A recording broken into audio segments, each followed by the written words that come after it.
cordial saludo a la audiencia de Vol TV en 12 países y 300 ciudades de América Latina y Centroamérica. Y obviamente, a los seguidores del pensamiento al aire en el mundo. Sin duda alguna, son semanas demasiadas cosas que están sucediendo en Colombia y en cada una de las regiones de ustedes. Iniciemos entonces con las catástrofes naturales de la semana en el mundo. 1. Inundaciones y deslizamientos. Fuertes lluvias monzónicas causaron inundaciones y deslizamientos en el norte de la India. Si bien es cierto, eso se repite anualmente, en esta ocasión ha sido grandes y devastadoras, dejando al menos ya 30 muertos y más de 300.000 afectados y graves daños en infraestructura y en cultivos. En regiones de Pakistán también se evacuó a más de 1 millón de personas. Miren bien, India, Pakistán, todo ese tema de esas regiones lejanas de nuestro territorio, pero que de alguna manera esos vientos monzónicos tienen incidencia también al final en América. 2. Un terremoto devastador en Afganistán. Un sismo de magnitud 5, 6 en la escala Richter dejó más de 1.100 muertos, miles de heridos y unas 8.000 viviendas destruidas. Qué tristeza, catástrofes y catástrofes.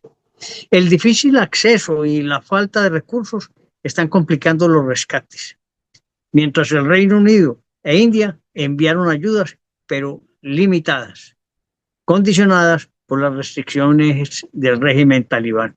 Ese régimen que fue dejado en libertad cuando salió Estados Unidos de allá, no permite operar con tranquilidad ni otorgar las ayudas humanitarias que ellos mismos ni saben dar. Bandidos en todas partes. Tercero, deslizamientos en tierra de Sudán. Sepultó por completo la aldea de Tarazín, en las montañas de Darfur Central en Sudán, dejando más de 1.000 muertos. Entonces, si ustedes van sumando y sumando, son muertos y heridos, damnificados, pérdidas materiales, económicas y obviamente pérdidas sociales. Las intensas lluvias provocaron la tragedia y las labores de rescate se ven dificultadas por el terreno montañoso y el conflicto armado que azota la región. 3 fenómenos distintos en 3 regiones, donde también hay grupos distintos a las democracias, uno manejado por los talibanes, otros en guerra, en conflicto, de manera que no hay paz ni tranquilidad en ninguna región. Vámonos entonces para lo que está ocurriendo en territorio cercano a Venezuela. Ya hubo una acción militar de Estados Unidos. Atacó Estados Unidos una lancha venezolana presuntamente dedicada al narcotráfico, lo que causó la muerte de 11 personas. El presidente Gustavo Petro de Colombia siempre defendiendo no a los venezolanos, al gobierno bandido de Venezuela, que perdió las elecciones y se las robó. Condenó el uso del medido de la fuerza y denunció posibles ejecuciones extrajudiciales. Venezuela movilizó tropas y milicias. Colombia reforzó su presencia militar en el Catatumbo y la CELAC instó a mantener la paz regional. Eso nos va a estallar tarde que temprano. Centroamérica y Colombia, y no sé si Ecuador mismo, podrán verse afectados por ese conflicto. Pero sí les digo, ese señor que gobierna ese país es ilegítimo y hay que tumbarlo. Lo digo sin miedo, pero a María Corina Machado y al presidente hay que apoyarlos y derrocar de una vez la dictadura que tanto daño genera en la región. Si por aquí tenemos conflictos, en el Asia China exhibe su poderío. En Pekín se realizó el desfile militar más grande de su historia para conmemorar el 80º aniversario del fin de la Segunda Guerra Mundial, con la presencia de líderes como, óigeme bien, Putin de Rusia y Kim Jong de Corea del Norte, en un gesto de unidad contra Occidente. Eso es lo que se ve. Obviamente, China, Rusia y otros países alineados contra Occidente. Además, en la cumbre de la Organización de Cooperación de Shanghái, China presentó nuevas iniciativas en energía y desarrollo económico, consolidando su influencia entre países del sur global. China quiere liderar el mundo. Estados Unidos se debate con la supremacía y esperamos que Rusia no tenga tanta fuerza, porque Rusia puede ser muy grande territorialmente, pero no tiene la capacidad de soportar conflictos en todas las regiones.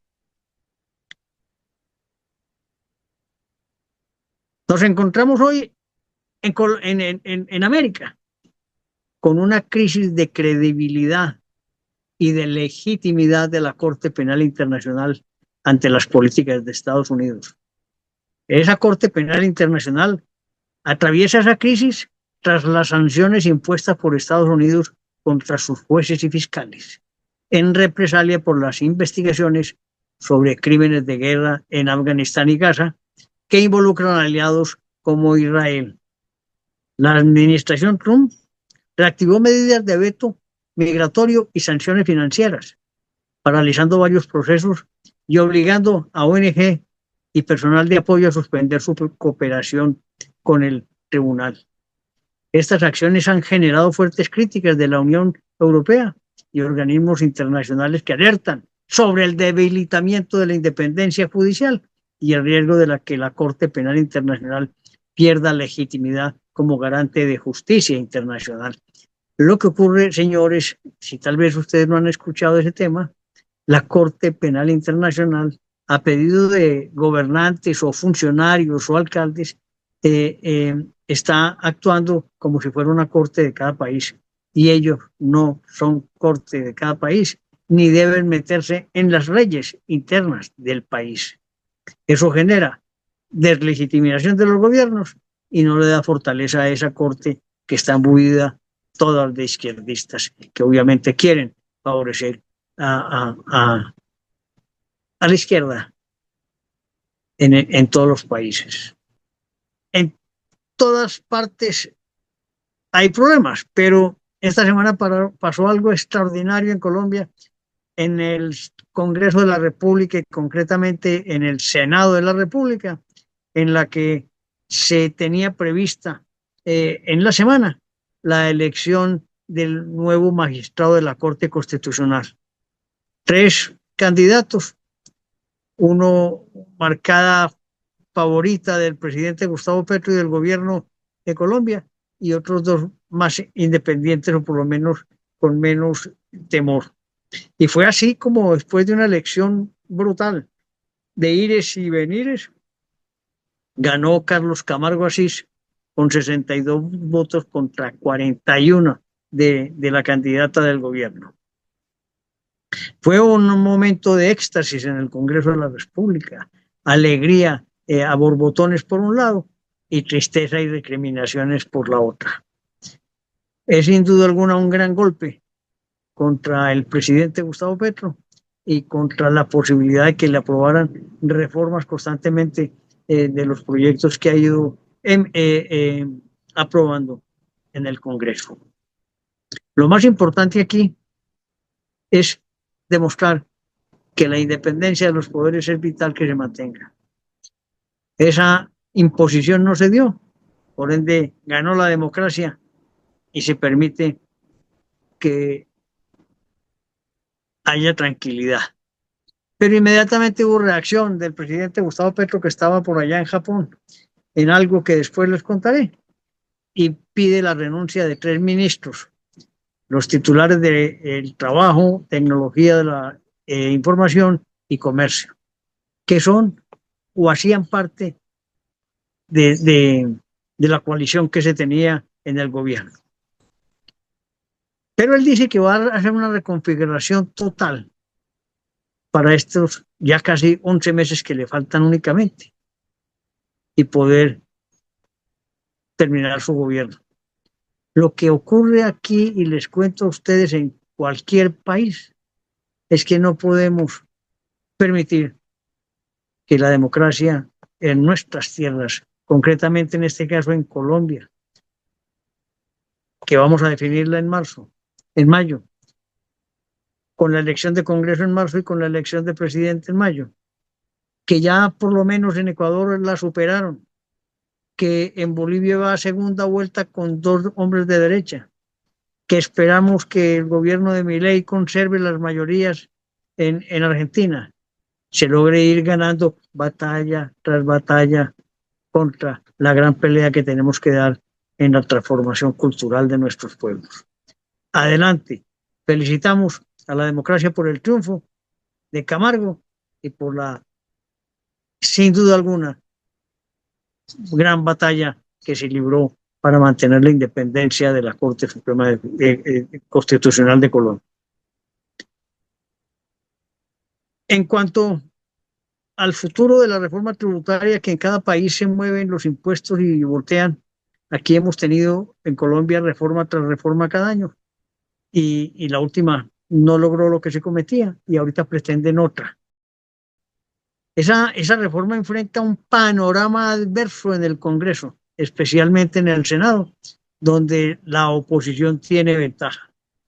El Consejo Gremial advirtió que de aprobarse podría reducirse el crecimiento económico en 0.4 hacia 2030.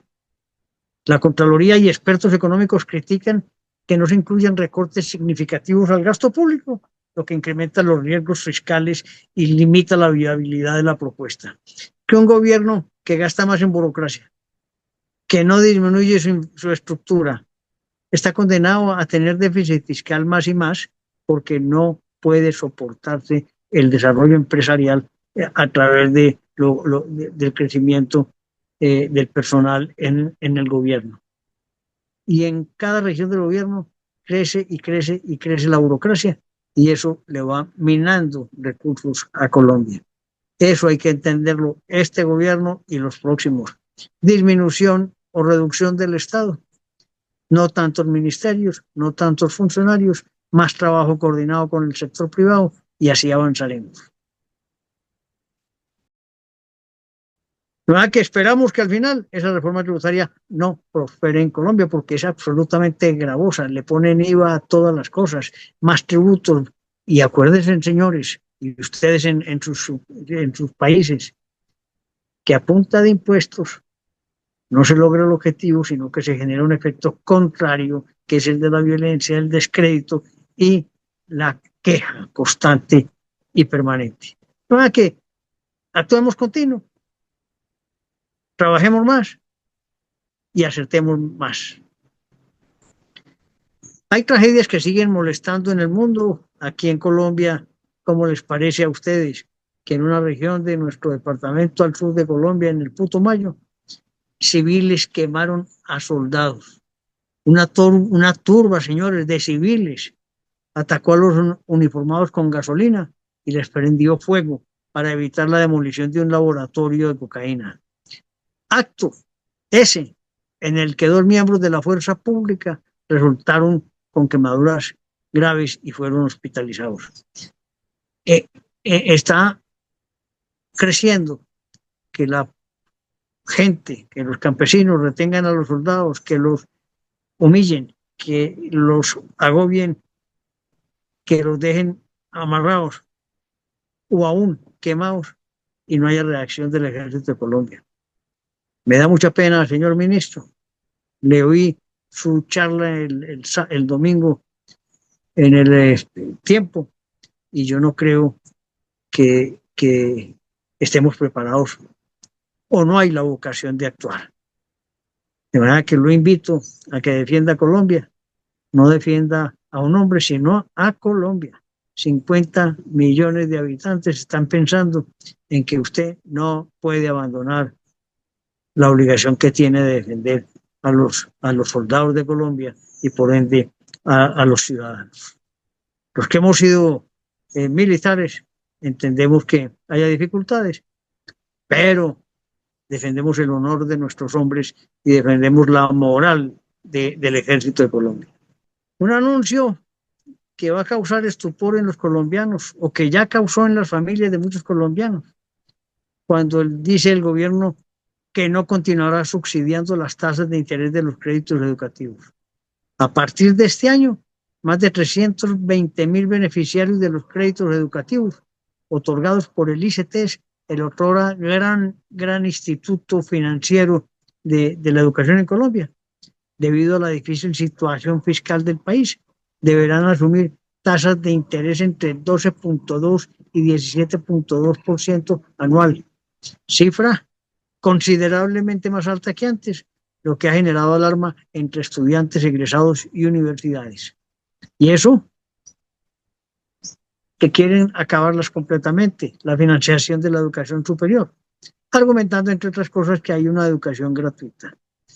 Pero, señores, cada medida que toman, les cuento que en Colombia las cosas se complican para todos. Qué tristeza, por Dios bendito.